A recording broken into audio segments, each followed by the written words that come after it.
Bismillah. Assalamualaikum warahmatullahi wabarakatuh. Alhamdulillah hamdan katsiran tayyiban mubarakan fihi kama yuhibbu rabbuna wa yarda. Asyhadu an la ilaha illallah wa asyhadu anna Muhammadan abduhu wa rasuluhu amma ba'd. Pemirsa Fatwa TV. Alhamdulillah kita dapat bersua kembali di dalam program live interaktif. Live interaktif fikih praktis ilmu waris bersama Al Ustadz Nizar Sa'ad Jabal yang sudah membersamai kita di sini bersama-sama. Nanti kita akan bertanya kepada beliau dari pertanyaan-pertanyaan yang sudah masuk di website, Instagram atau media sosial Fatwa TV dan juga yang terutama yang melalui dewanfatwa.com/tanyakan. Tuh itu tuh ya.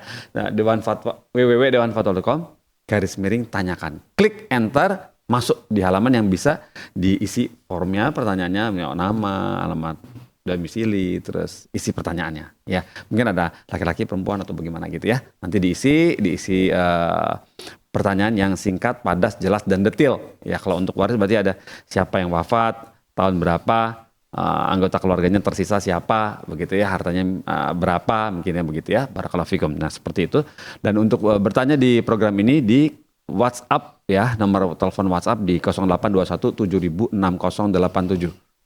0821 7000 6087. Nah, satu lagi 021 212 32 333. 212 32 333 di kode Jakarta ya, interlokal. Barakallahu fikum. Nah, tidak berpanjang lebar, sekarang saatnya kita sapa Ustaz ya. Assalamualaikum Ustaz. Waalaikumsalam warahmatullahi wabarakatuh. Gimana kabar antum Ustaz? Alhamdulillah. Alhamdulillah sehat ya. Gimana rumah ngaji ya? Rumah Quran itu keren lulus. Alhamdulillah. Alhamdulillah barakallahu fiik tuh teman-teman ya. Mampir dong ya. Maka Binalungan Binalindung. Binalindung. Iya. Binalindung. Itu kayak nama hutan di itu, Ustaz. Nama komplek. Nah, iya, apa? Zaman dulu tuh ada Unyil tuh, Ustaz. Nah, itu hutan Binalindung. Ingat gak, Ustaz? Film Unyil itu. film favorit saya dulu. Barakallahu fiikum, Ustaz. Alhamdulillah seperti itu, Binalindung, rumah Quran seperti itu ya. Namanya Indonesia sekali, barakallahu fiikum. Dan teman-teman, kita tidak akan berpanjang lebar lagi. Di sini semua tentunya bisa bertanya tentang seputar waris, hibah dan masalah keluarga ya, problematika keluarga. Dan sini sudah pertama ya istilahnya mengawali dari semua acara ini, pertanyaan datang dari Bapak Saleh Haji di Depok. Kita coba sapa ya. Assalamualaikum Bapak Saleh Haji. Waalaikumsalam warahmatullahi wabarakatuh. Ya, terima kasih sudah telepon ke Fatwa TV dan ada yang mau ditanyakan silakan disampaikan. Ya, baik. Assalamualaikum warahmatullahi wabarakatuh, Ustaz. Waalaikumsalam warahmatullahi wabarakatuh. Pak Saleh, silakan. Ya, baik, Ustaz. Jadi untuk membantu mensiasati. Iya. Lanjut, Pak. Halo. Oh, terputus ya. Qadarullah terputus. Bapak Saleh Haji, ya. Kami masih tunggu kembali ya untuk teleponnya untuk tersambung kembali. Silakan ditelepon kembali, masih kami tunggu sampai menjelang maghrib lah, 7 atau 5 menit sebelum maghrib kita selesaikan acara ini. Semoga masih ada kesempatan ya untuk Bapak Saleh Haji. Kita nantikan saat ini ada telepon yang sudah berbunyi. Baik. Kita bacakan dulu ya pertanyaan berikutnya, Ustaz. Sebagai istilahnya seperti pembukanya, Ustadz, ini mungkin nasihat antum bisa sekaligus untuk menjawab pertanyaan yang masuk ya, Ustadz, nggak apa-apa ya, Ustadz ya. Dari Ibu Bella di Jawa Barat ini, Ibu Bella di Jawa Barat ya, bertanya seperti ini. Assalamualaikum Ustadz Nizar, izin bertanya Ustadz. Saya janda sudah 11 tahun dengan satu anak dan satu anak umurnya 11 tahun. Nah gitu. Terus dalam kurung, insya Allah jika saya menikah, anak akan bersama ortu saya yang sedang ta'aruf dengan saya ini sedang ta'aruf dengan duda 2 tahun dengan satu anak usianya 3 tahun gitu. Terus kami sama-sama cara hidup. Pertanyaan saya, apakah boleh saya tidak nurut jika konsekuensi menikah dengannya harus merawat anaknya? Tanda tanya. Siapa yang wajib merawat anak dari suami? Tanda tanya. Terus karena saya merasa mantan istrinya lebih kompeten, dalam kurung seorang guru, lagi pula hafizah, kurung tutup. Atau saya tolak, tanda tanya. Karena saya melihat anaknya hiperaktif dan saya khawatir saya tidak bisa sabar menghadapinya. Jazakumullah khairan Ustadz. Ya, bismillah, alhamdulillah, salatu wassalamu ala rasulillahi wa ba'd. Terima kasih kepada Ibu Bella yang mengirimkan pertanyaannya ke redaksi Fatwa TV. Fatwa TV ya. Ya. Memang problem menikah dengan dan janda atau duda yang masing-masing punya anak itu nggak bisa dihindari ya. Ya. Problem pengasuhan, nanti problem berbagi kasih sayang, problem hati jealous dan sebagainya, ini luar biasa, nggak bisa dihindari gitu ya. Ya. Nah sekarang tentu kita akan berusaha untuk meminimalisir permasalahan itu ya. Nah, berkaitan dengan hak asuh anak, tentu hak asuh anak itu di tangan orang tua. Ya, kalau memang anaknya masih kecil, nah ini hak asuh ini di tangan ibunya. Begitu juga perundang-undangan kita ya, pasti akan menetapkan hak asuh itu di tangan ibunya. Ya. Kalau dia sudah dewasa, sudah baligh, sudah mampu untuk menentukan dirinya sendiri, maka dia boleh memilih dia tinggal bersama ayahnya atau ibunya. Gitu. Tapi kalau seseorang ingin menikah tapi dengan syarat anaknya harus diasuh oleh dia, ini berat, Pak. Oh, gitu ya. Kenapa? Kita bicara ini dengan perempuan ya. Anda memaksa perempuan untuk ngurusin anaknya, bukan anaknya dia. Ya. Tentu ini akan jadi masalah. Oh. Ya, ini perempuan disuruh masuk yang bukan anaknya, bukan dalam konteks sebuah lembaga. Kalau dalam konteks lembaga pendidikan, Pekerjaan ya. memang ini pekerjaan. Iya. Dan juga situ dakwah, nggak bisa dipungkiri juga situ sisi pekerjaan. Ya. Tapi di sini adalah dalam konteks rumah. Dalam konteks rumah ini pasti di sana akan ada yang diperebutkan. Yang diperebutkan itu adalah kasih sayang. Nah, sedangkan ini adalah orang asing. Nah, ini akan jadi berat ya. Tingkat kecemburuannya itu akan sangat tinggi sekali.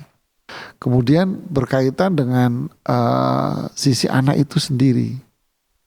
Ya, Anda suruh paksa untuk dekat dengan orang yang selama ini dia nggak dekat dengan dia.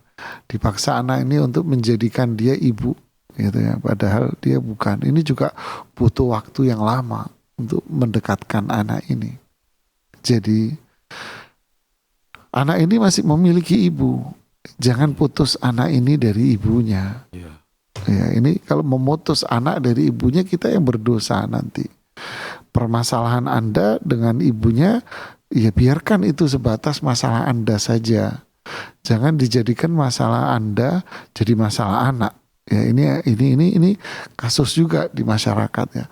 Masalah ibunya, masalah ayahnya masuk ke ranah masalah anak. Nah, ini nggak benar. Ya biar masalah itu jadi masalah Anda aja.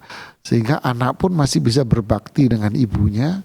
Dia pun bisa berbakti dengan ayahnya. Jangan halangi anak untuk berbakti dengan ibunya dan berbakti dengan ayah.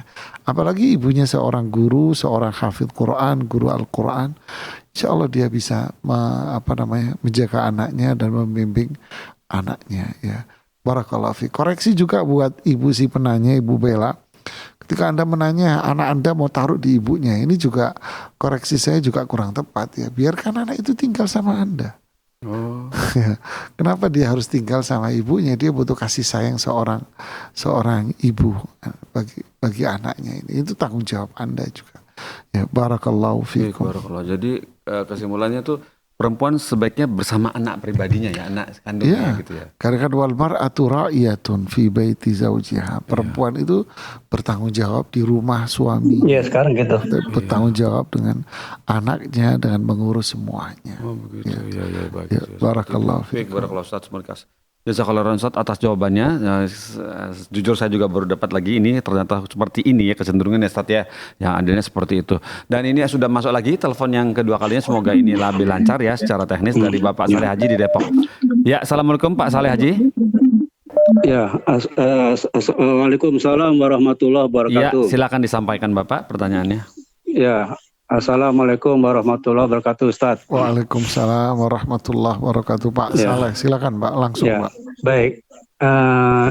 Seorang bapak yang hampir meninggal gitu, Ustaz. Kemudian dia mempunyai anak perempuan dan anak laki-laki. Kalau anak perempuan itu kan anak laki-laki akan mendapat warisan 2 kali lipat dari anak perempuan. Nah, tetapi anak perempuannya itu miskin, Ustadz. Nah, miskin. Nah, untuk mensiasati agar bisa membantu anak perempuan yang lebih miskin daripada laki-laki itu, maka bapak yang akan meninggal itu sebelum meninggal memberikan hadiah gitu, Ustadz. Hadiah kepada anak wanitanya begitu, sehingga nanti akhirnya anak wanitanya itu akan mendapat harta warisan, harta yang bisa mencukupi kemiskinannya daripada anak laki-lakinya. Apakah siasat hadiah seperti itu ya diperbolehkan, Ustadz? Dan seberapa banyak hadiah yang bisa diberikan? Apakah ada batasannya? Baik. Syukron, Ustadz. Pak, maaf Pak Saleh. Jazakumullah khairan. Maaf Pak. Ya, halo. Yang Anda sampaikan ini nyata terjadi atau hanya prediksi aja kemungkinan nanti kalau terjadi? Ya, ini kemungkinan, Ustadz. Gagasan aja kalau ada sampai kondisi yang seperti itu terjadi begitu, Ustadz. Oh iya. Ya, baik. Ya, terima kasih Pak Haji. Ya, terima kasih sudah Ya, syukron, jazakumullah khairan, barakallahu fikum. Wassalamualaikum warahmatullahi wabarakatuh. Waalaikumsalam warahmatullahi wabarakatuh. Tafadhol, Ustaz. Waalaikumsalam warahmatullahi. Ya, ini Pak Saleh, terima kasih teleponnya. Jadi ini kan prediksi Pak Saleh ini. Contoh kasus. Bagaimana nanti kalau seperti ini. Ya, terima kasih atas teleponnya dan pertanyaannya. Ya, bismillah, alhamdulillah, salatu wassalam rasulullah ba'd. Jadi dulu pernah terjadi seorang sahabat namanya Sa'ad bin Abi Waqqas. Beliau sakit keras saat itu. Ya, perhitungan manusia ya sakit keras sudah. Lalu beliau menyampaikan kepada Rasulullah SAW yang menjenguknya.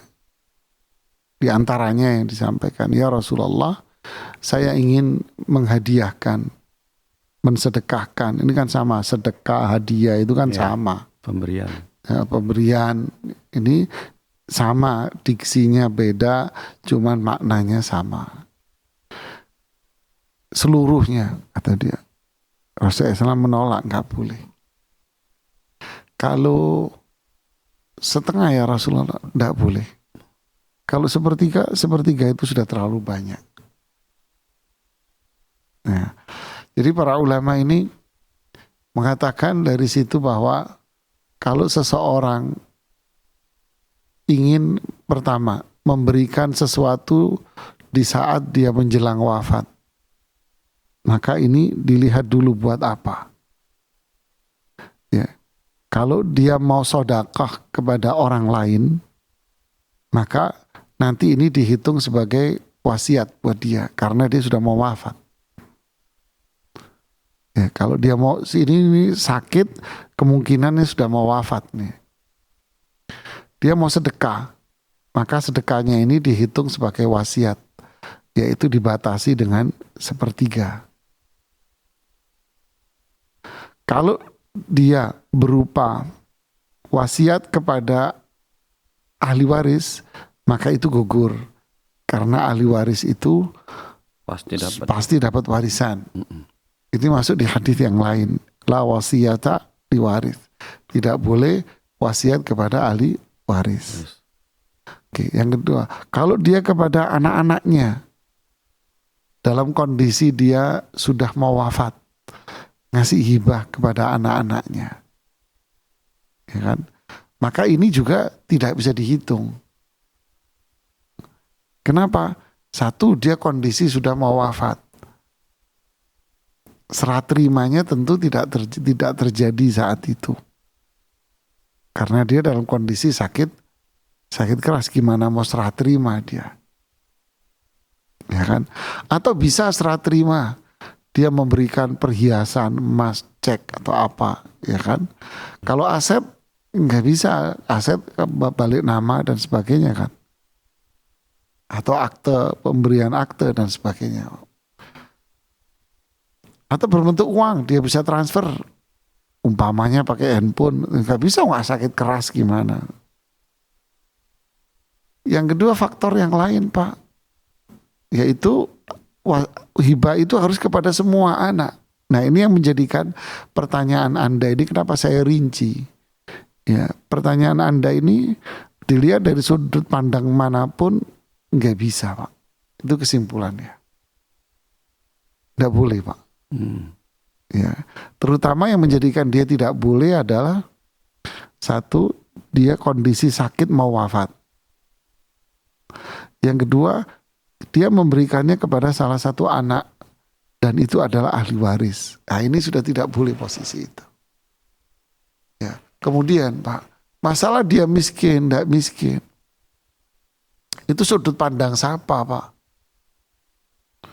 Nah, kalau sudut pandang orang yang kaya ya dia akan berpandang miskin. Tapi kalau bagi sudut pandang yang bersangkutan, toh selama ini bertahun-tahun masih bisa hidup kok. Dia terpenuhi kebutuhannya Pak. Makan alhamdulillah bisa setiap hari. Sekolahnya, anak-anaknya sekolah kok. Ya, rumah ada, rumah mungkin ngontrak dan sebagainya. Nah, sudut pandang siapa? Sebetulnya dia ini cukup, gitulah. Kemudian hukum syariat tidak memandang seperti itu. Padahal syariat Islam juga tahu.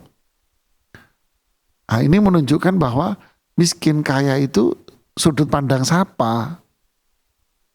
Ini kan akhirnya relatif untuk memandang itu gitu loh. Ini satu jawaban. Jawaban lain, ini juga anak perempuan Pak. Anak perempuan itu kebutuhan uangnya buat dirinya sendiri, bukan untuk keluarga. Ini Indonesia gitu loh Pak ya, Indonesia banget gitu loh Pak ya. Jadi perempuan kalau punya duit buat siapa? Buat perempuan. Hah? Buat perempuan biasanya. Ya, perempuan kalau punya uang buat siapa? Sendiri. Ya buat dia sendiri Pak. Ini orang Indonesia gitu kan. Ya. Ya. Jadi kalau punya uang perempuan, ya buat dia sendiri. Makanya inilah hikmah di balik syariat Islam. Kenapa kok Indonesia banget? Ya kan saya nggak bicara negara lain. Mungkin negara lain juga ikut saling membantu atau bagaimana, saya tidak tahu. Tapi secara umum ini loh syariat Islam. Bahwa syariat Islam memberikan perempuan setengah karena perempuan tidak ada tanggung jawab. Dia tanggung jawabnya hanya untuk dirinya sendiri. Tidak bisa Anda kesian, mesake kata orang Jawa, kesian lah ini lebih miskin. Tidak bisa. Ini ketentuan Allah. Karena perempuan tidak ada tanggung jawab. Sedangkan laki-laki tanggung jawabnya besar.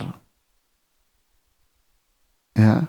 Kemudian itu tadi kalau orang Indonesia kan perempuan buat dirinya sendiri. Dan budaya kita, coba Anda, Pak Saleh sendiri deh yang telepon. Coba Anda pakai duit istri Anda Pak Saleh. Buat keperluan Anda. Komen. Gimana Pak Saleh? Mungkin 3, 4, 5 lebaran diinget-inget utang Bapak. 10 tahun yang lalu diinget-inget Pak. Mana utang? Utang yang mana? Dulu diinget-inget Pak. Ini kan orang kita ini. Ya ahli sejarah Pak. Ya makanya inilah hikmahnya Allah menetapkan syariat. Bahwa perempuan tidak ada tanggung jawab memang. Untuk memberi. Dia hanya untuk dirinya sendiri. Apalagi orang Indonesia wataknya begini. Gitu. Ahli sejarah. oleh orang kita. Jadi laki-laki dikasih lebih karena dia punya tanggung jawab. Ya, jangan berdalih kemiskinan. Kemiskinan itu kan variabel yang tidak jelas Relatif. diukur gitu loh. Ya relatif Pak. Ya, wallahu taala alam. Masya Allah, seperti itu ya Ustaz ya. Jadi untuk Bapak saya Haji, semoga bisa paham ya Pak ya. Karena memang perempuan intinya memang Allah sudah tentukan kodratnya dan fitrahnya tidak ada tanggung jawab kecuali dirinya sendiri. Begitu, dan ini apakah ada telepon masuk? Kita selanjut ya. Oh ternyata ada dari Ibu Fatimah. Ibu Fatimah di Jambi, coba kita sapa. Assalamualaikum Fatwa TV. Waalaikumsalam. Ya silakan Ibu Mau nanya, disampaikan. Ya. Waalaikumsalam warahmatullahi wabarakatuh. Silakan Ibu Fatimah. Minggu lalu saya ada menanyakan bahwa sebelum bapak saya meninggal, dia mewasiatkan beberapa rumah untuk anaknya. Setelah mendapat penjelasan dari Ustadz, ternyata wasiat yang diberikan bapak saya itu batal. Nah, yang ingin saya tanyakan sekarang, wasiat yang untuk saya itu sudah saya jual ke saudara saya, itu yang pertama. Yang kedua, bagaimana cara pembagian wasiat untuk anak-anak bapak saya. Jadi bapak saya punya 3 anak, 1 laki-laki. Sebentar Bu, saya perlu 2 tahu Bu. perempuan. Bapak Anda Ya, seorang ayah ya. ya, Sebentar Bu. Seorang ayah ya. Anaknya berapa Bu? 3. Anaknya 3, terus 1 laki, 2 perempuan. ayah Anda punya 1 laki, 1 anak laki, 2 perempuan. 2 perempuan. Silakan Terus? ditampilkan teman-teman di layar hitungannya. Ya. Terus 2 perempuan. Terus Ibu? Sebelum beliau wafat, dia mewasiatkan. Iya, kepada siapa? Berdasarkan penjelasan Ustadz, berwasiat ke anak-anaknya bahwa rumah ini untuk anak ini, rumah ini untuk anak itu. Oke. Ternyata apa yang dilakukan ayah saya itu salah. Iya. Berarti wasiatnya batal. Oke, terus? Nah, yang jadi pertanyaan saya, wasiat yang diberikan kepada saya itu sudah saya jual ke saudara saya yang perempuan. Oh, Anda di salah satu perempuan yang ini ya? Iya, benar. Ibu yang di sini. Nah, yang punya ibu ini sudah dijual. Iya. Gini, Ibu ya sudah dijual, gitu kan? Ya. Iya. Ibu sudah terima uangnya kan? Sudah. Oke, terus pertanyaannya? Terus bagaimana pembagiannya? Kemudian untuk kakak saya yang perempuan itu, rumah itu sudah direhabnya, otomatis kan sudah mengeluarkan banyak biaya. Wow. Oke. Terus Jadi ibu saya dapat berapa bagian? Ibu saya juga sudah meninggal tahun 2014. Ayah saya 1998. ayahnya berapa? 19? 98. 98 ya. Ya, ibu Oke. saya 2014. 2014. Ya. Oke. Ibu sudah jual rumah. Ya. Terus yang satunya renov. Ya. Oke, ya terima kasih Bu. Terima kasih Ibu. Ya Fatimah, nanti dijawab insya Allah oleh Ustaz Nizar ya. Ditunggu jawabannya, disaksikan melalui Ya. acara Fatwa TV-nya. Taib. Tafadhol. Ya, jadi terima kasih Ibu Fatimah tadi ya. Jadi rumah sudah jual. Berarti kan sudah terima uang. Ya kan? Ini terima uang.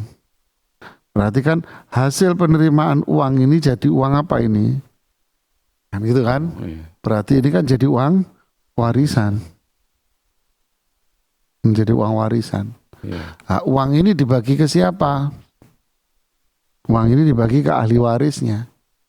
Jadi uang ini akhirnya lari ke sini, ke mereka ini semua ini. Nah, ibunya ini istri dapat 1/8. Nah, ini semua ini dapat sisa. Nah, ya, umpama hasil penjualan uang warisan ini 1 miliar, umpama 1 M, umpamanya. Maka 1 M dikembalikan ke mereka, sang ibu dari 1 miliar 125 juta. Kan sisanya berapa? 875 75. juta dibagi laki 2 bagian, 5. ini 2. Ya kan dibagi 1, 4. Nah, begini Ibu. Nanti laki ini dapat 2 bagian. Ya. Nah, kemudian sekarang renovasi. Berarti kan ada rumah asli Plus tambahan renovnya. Kan gitu kan? Nah, renovnya ini habis berapa, Bu? Ya kan? Nah, renov ini habis berapa? Ini menjadi haknya siapa ini? Ya hak yang merenov, hak yang renov. Ya kan? Ini haknya yang renov, nanti dikeluarkan. Gitu. Jadi ketika rumah ini dijual, umpama rumah ini dijual 1 miliar laku. Renovasinya dia dulu habis umpamanya 300 juta umpama. Berarti 300 juta dikembalikan. Nah, sisanya 700 juta jadi warisan. Dihitung dengan cara yang sama seperti ini. Nah, haknya ibu yang sudah wafat ini nanti dibagi lagi jadi 4 lagi, haknya ibu ini dibagi 4 gitu. Ya Bu ya, cukup jelas ya. Nah, terima kasih Bu Fatimah. Ya, terima kasih Bu Fatimah. Jadi yang itu Ustaz, yang ibu dihitung dulu ya, walaupun ibunya sudah wafat, dihitung lebih dulu ya. Nanti punya ibu ada sendiri untuk dihitung lagi gitu. Jadi 3 kali kerja ya, punya ibu Fatimah, punya saudara perempuannya, terus punya ibu lagi dibagi-bagi gitu. 3 step ya, begitu ya. Barakallahu fikum. Dan kemudian kita tuntaskan, sementara Ibu Fatimah sudah semoga bisa paham. Dan ini ada telepon baru dari Bapak Hardiansyah di Kalimantan. Kita sapa ya. Assalamualaikum Pak Hardiansyah. Waalaikumsalam warahmatullahi wabarakatuh. Ya, silakan disampaikan pertanyaannya Pak. Iya gini Pak Ustadz. Assalamualaikum Pak Ustadz. Waalaikumsalam Pak Hardiansyah, silakan. Ini Pak Ustadz. Ya. Saya ada punya saudara yang meninggal Pak Ustadz. Tapi belum berkeluarga. Laki-laki perempuan Pak? Yang meninggalkan warisan Pak Ustadz. Iya, terus Pak. Warisan. Di mana saudara saya itu punya saudara juga sebanyak 10 orang. Sebentar, yang meninggal laki perempuan? Perempuan Pak Ustadz. Perempuan wafat, oke. Punya suami Pak? Enggak punya suami, dia belum berkeluarga Pak Ustadz. Oh, saudara kandungnya ada, ibunya ada, ayahnya saudara kandung. Ayah ibu udah meninggal. Oh, saudaranya ada berapa? Udah meninggal. Ada 10. Waduh, lakinya berapa Pak? Lakinya 4, perempuannya 6. 4 saudara kandung, laki 6. Ya, 6 saudara kandung perempuan. Terus Pak? Terus dia meninggalkan uang warisan sebesar 200 juta. 200 apa? 30 juta. Oh ya. 230 juta. Ya. Lanjut. Oke, lanjut. Jadi yang saya tanyakan ini Pak Ustadz, berapa pembagiannya untuk laki-laki dan perempuan? Ada wasiat Pak? Satu lagi nih Pak Ustadz. Ada wasiat Di Pak? dalam 10 saudara itu ada satu lagi yang meninggal. Apakah mendapatkan warisan juga? Nah, yang meninggal perempuan ini, saudara Bapak ini meninggalnya tahun kapan? Tahun berapa? Tahun berapa Pak? Tahun 3 tahun yang lalu. Berarti 2000. Tahun 2022. 22. Iya, 2022 ya. Oke. Yang meninggal setelah itu saudara Bapak ini tahun berapa? Laki perempuan? Tahun 2004. Oh, yang mana Pak? Yang laki tahun perempuan? 2024. Ya. Oh, 2024. Yang satu wafat 2024. Ini laki perempuan Yang Pak? laki perempuan Pak? Halo? Halo Pak. Perempuan. Hah? Yang 2024 itu lagi Pak, perempuan. yang perempuan juga. Oh perempuan. Perempuan juga katanya. Perempuan 2024 wafat.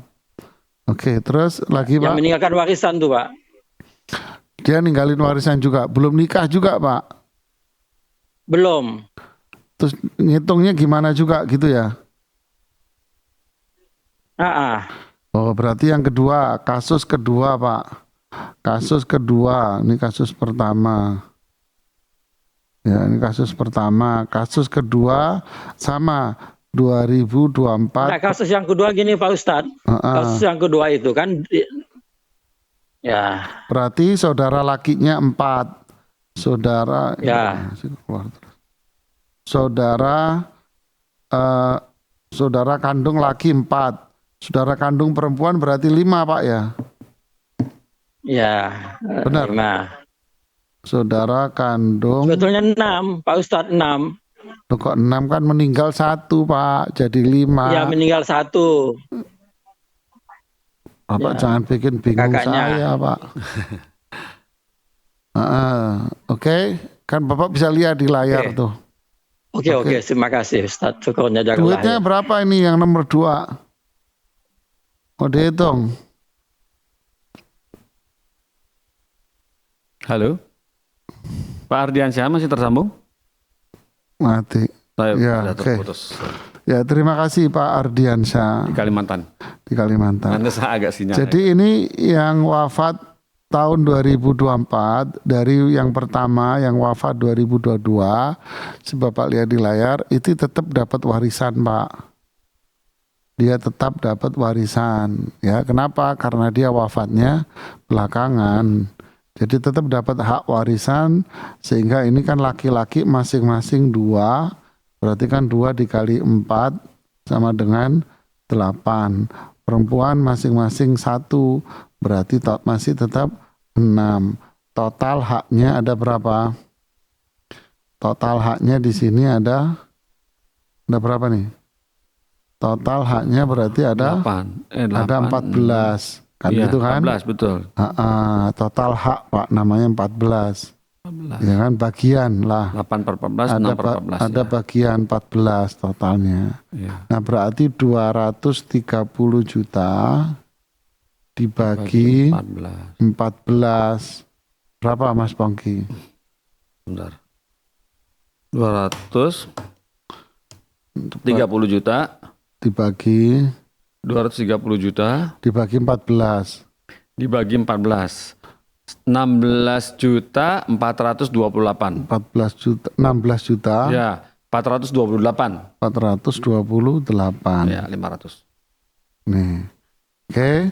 Nah, berarti masing-masing saudara laki itu dapat berapa Mas Pongki? Kali 2. Kali 2. 32 juta 32 juta 800 sekian. 857. Berapa? 32 juta 857. 57. Iya, Oke. Yang masing-masing saudara perempuan berarti 16 juta 428. Iya. Ya Pak ya. Nah ini. Adapun yang ini, yang saudara perempuan ini hartanya dia meninggalkan harta berapa, ya kan? Dia punya harta. Harta dia ini 16 juta 428 juta. Mungkin dia punya harta tambahan, ya kan? Ya. Ada tambahan lagi harta pribadi. Ya. Ini semua dibagi berapa? Laki-laki kan masing-masing bagian 2. Berarti ada 8. Perempuannya ada 5. Berarti totalnya 13. Nah, nanti ini harta ini dibagi 13. Nanti yang laki dapat 2 bagian. Ya, terima kasih Pak. Terima kasih Bapak Ardiansyah di Kalimantan. Semoga tadi bisa di screenshot ya, terus kemudian dimulai dibicarakan dengan saudara-saudara. Dan ini sudah ada telepon baru lagi dari Bu Misreni di Lampung. Ya, kita sapa ya. Assalamualaikum, Ibu Misreni. Halo. Waalaikumsalam Iya. warahmatullahi wabarakatuh. Iya, silakan disampaikan Ibu. Assalamualaikum Ustaz. Waalaikumsalam warahmatullahi wabarakatuh. Silakan Ibu Miss Reni. Iya Ustaz, izin untuk bertanya. Ya, silakan. Menyambung pertanyaan saya yang dulu ya Ustaz. Saya kan dulu pernah bertanya tentang ayah mertua saya itu kan udah meninggal dan dia meninggalkan sebidang tanah. Nah, itu dia meninggalkan 8 orang anak. Terus kemudian ayah saya berpesan kalau tanahnya itu diberikan kepada kedua anaknya karena waktu itu tanah pemberian transmigrasi. Nah, waktu transmigrasi itu kan yang ke-6 anaknya itu bareng-bareng Ustaz, sama bareng-bareng mereka. Jadi mereka anak sama anak itu bareng-bareng semua berangkat transmigrasi. Kemudian mereka bareng-bareng juga mendapatkan bagian sama seperti bapak mertua saya. Kemudian mereka sepakat kalau nanti ini yang kami Pak yang udah ikut bapak itu ikut transmigrasi itu kami kan udah mendapatkan sendiri dari pemerintah gitu katanya gitu ya. Nah nanti yang bagian bapak itu untuk adik yang sekarang ini masih bersama bapak yang enggak ikut transmigrasi gitu. Nah itu gimana wasiatnya bapak mertua saya Ustadz ya? Itu masih berlaku atau enggak gitu? Dulu udah pernah dijelasin tapi kan belum detail gitu Ustadz. Ya, saya jawab simpel, enggak berlaku Ibu. Iya. Enggak berlaku, jadi hartanya semua dibagi ke berapa? 8 anaknya ya. Jadi enggak berlaku Bu, wasiatnya enggak berlaku. Jadi hartanya dibagi ke 8 orang. Walaupun. Ini maksudnya dulu saudaranya itu udah sepakat sama bapak mertua gitu. Walaupun dulu sepakat Bu, yang nilai sekarang ini yang dinilai sekarang. Jadi nggak bisa Bu ya. Jadi nggak bisa Ibu. Ya. Terus kemudian kalau anak yang udah meninggal juga itu masih dapat hak juga gitu ya Ustaz ya. Bapak meninggalnya kapan Bu? Tahun berapa itu ya? 2015. Terus anaknya yang wafat tahun berapa Bu? Anaknya yang wafat 2018. Oh dapat Bu. Dapat Bu, dapat warisan. Dia tetap dapat warisan dari bapaknya. Ya. Cukup ya Bu ya, Ibu Miss Reni? Ya. Terima kasih Bu Miss Reni. Alhamdulillah Ibu Reni. Waalaikumsalam warahmatullahi wabarakatuh. Terima kasih Bu Reni udah bisa telepon ke Papa TV ya untuk jadi ibro buat semua penelpon yang telepon ke sini. Dan kita nantikan sesaat apakah ada telepon baru?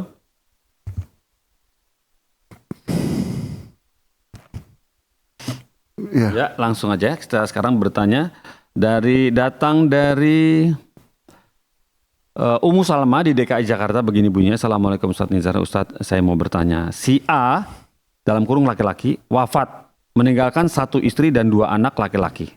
1 istri dan 2 anak laki-laki. Pada saat si A wafat ada telepon masuk. Kita dahulukan telepon dulu ya, waktunya sudah mepet juga. Ini penelpon terakhir dan pertanyaan terakhir ini untuk sore hari ini ya. Coba kita sapa. Assalamualaikum Fatwa TV. Alhamdulillah. Ya, dari Bapak siapa di mana? Waalaikumsalam warahmatullahi wabarakatuh. Ya. Dengan Bapak Yopi di Jakarta. Ya, Bapak Ustaz. Yopi di Jakarta, silakan disampaikan. Assalamualaikum Ustaz. Waalaikumsalam Yopi. Ya, afwan Ustaz. Iya, afwan Ustaz. Izin bertanya. Ya. Silakan. Ini qadarullah, adik anak ini kan sedang berkawin karena ditinggal oleh suaminya. Mohon izin Ustaz. Ya. Tidak meninggalkan keturunan. Oke. Kemudian posisi almarhum suami itu rahimahullah itu masih punya seorang bapak dan kakak 2 orang, Anda bisa laki-laki dan perempuan. Perhitungannya suami wafat ya. Mohon izin iya. Suami wafat, kemudian ada adik saya itu tidak berketurunan, kemudian ada istri, seorang bapaknya ayah, dan juga kakaknya, terus seorang laki-laki dan seorang perempuan. saudara. Nah, lalu ini terkait dengan ada salah satu hartanya yang itu bentuk awalnya adalah harta asalnya dari hibah, Ustadz Afwan. Sebentar, saudara kandungnya laki perempuan. Oh iya, saudara laki dan perempuan, satu orang. Oke. Ya, Terus Afwan. hartanya? Selanjutnya ini ada harta yang harta asal awalnya itu dari hibah orang tuanya, dari orang tuanya. Dan pada saat itu sebetulnya sudah dibagi ya seluruh anak-anaknya. Kemudian ibunya sudah meninggal dan kakak perempuannya yang sudah meninggal juga tahun 2020. Oke, ya. Ya, Afwan 2020 Ustadz. Ya. Kemudian ini yang menjadi soal kaitan dengan harta hibah, itu juga di atasnya ada bangunan, rumah dan kios Ustadz Afwan. Kemudian di atas tanah yang tadi itu tanahnya sudah disertifikatkan hak milik atas nama almarhum. Atas nama suami ini ya? Iya, betul. Oke, terus? Ya. Nah, hanya saja ketika kami konfirmasi untuk dibagi secara Islam, kami berniat memang menyampaikan secara Islam, tetapi menurut beliau tanah ini masih punya saya karena pengakuannya orang tuanya itu tidak menghibahkan, akan tetapi itu istilahnya itu mungkin hanya formalitas saja, artinya itu memang dipinjamkan, kalau istilahnya itu dipinjamkan, padahal itu sudah proses akta hibah, kemudian segala sesuatu sudah dijalankan, tetapi mungkin di kalangan mereka menganggap ini sebenarnya hanya kebaikan orang tua saja untuk membantu almarhum waktu itu karena memang mengusahakan tanah itu, Ustadz. Iya, paham. Yang menjadi soal Afwan, bagaimana status hak waris dari adik saya itu? Pertama, paham. Yang kedua, kios itu ada sewa, Ustadz. Iya. Oh ya, Afwan. Paham, saya paham, insya Allah Pak Yopi. Dijawab yang saya paham, insya Allah Pak Yopi. Nggak apa-apa. Jazakallah khair, Ustaz. Jadi sebetulnya yang ditanyakan Pak Yopi ini status ya kan. Selama bersertifikat atas nama sang suami yang wafat, maka harta ini menjadi hak milik dia 100%. Ya, hak milik 100% karena saya berpijak pada ketetapan negara. Ini juga bisa berstatus hukum syar'i. Kan gitu kan. Jadi ini Mas Yopi menjadi milik 100% si mayit ini, Mas Yopi. Termasuk di dalamnya adalah kios. Berarti semua 100% milik si mayit. Berarti ini jadi apa? Jadi harta warisan. Gitu Mas Yopi ya. Jadi harta apa? Warisan. Nah, cara ngitungnya istrinya yaitu saudara Anda itu dapat 1/4, ayahnya dapat sisanya semuanya. Jadi dia nggak ngomong gitu juga balik ke dia gitu. Adapun saudara-saudaranya ini semuanya nggak dapat warisan. Jadi ayahnya nggak usah takut. Nah, itu harta balik ke dia lagi kok. Cuman 1/4-nya ini milik istrinya. Gitu ya, termasuk kios. Jadi kesimpulannya Mas Yopi, harta berupa rumah, tanah, kios, ya kan, semua ini milik suami yang wafat ini, milik suami rahimahullah, ya kan, milik yang meninggal ini rahimahullah. Oke, baginya gimana ini? Baginya seperti ini. 1/4 dikasih ke istrinya termasuk penghasilan dari kios. 1/4 buat istri, sisanya diberikan ke ayahnya semua. Saudara-saudaranya nggak ada yang dapat warisan. Ya Mas Yopi, terima kasih banyak. Masya Allah, seperti itu aja. Pak, bapaknya soba ya, menerima semua sisanya. Borong sama bapaknya ya, karena masih hidup, ayah kandungnya ya. Barakallahu fikum, itu Bapak Yopi di Jakarta, semoga bisa paham ya. Simpel sekali jawabannya. Dan itu tanahnya, kiosnya juga berada di atas sertifikat yang resmi ya, Pak, ya, yang hak yang betul begitu, seperti itu ya. Alhamdulillah pemirsa Fatwa TV, Ustaz, kita sudah rampung Ustaz sore ini. Semoga pemirsa, semoga kita dilanjutkan oleh Allah kembali di pekan depan, hari yang sama, Ustadz yang sama, jam yang sama insya Allah. Semoga acara ini bisa menjadi pelajaran buat kita yang sedang menyaksikan, dan kemudian bagi yang sedang bertanya, semoga ada pencerahan dan Allah mudahkan dalam pengamalannya ya. Barakallahu fikum. Dan kita tutup acara ini dengan kafaratul majlis. Subhanallah wa bihamdihi. Asyhadu an la ilaha illa anta astaghfiruka wa atubu ilaika. Wassalamualaikum warahmatullahi wabarakatuh.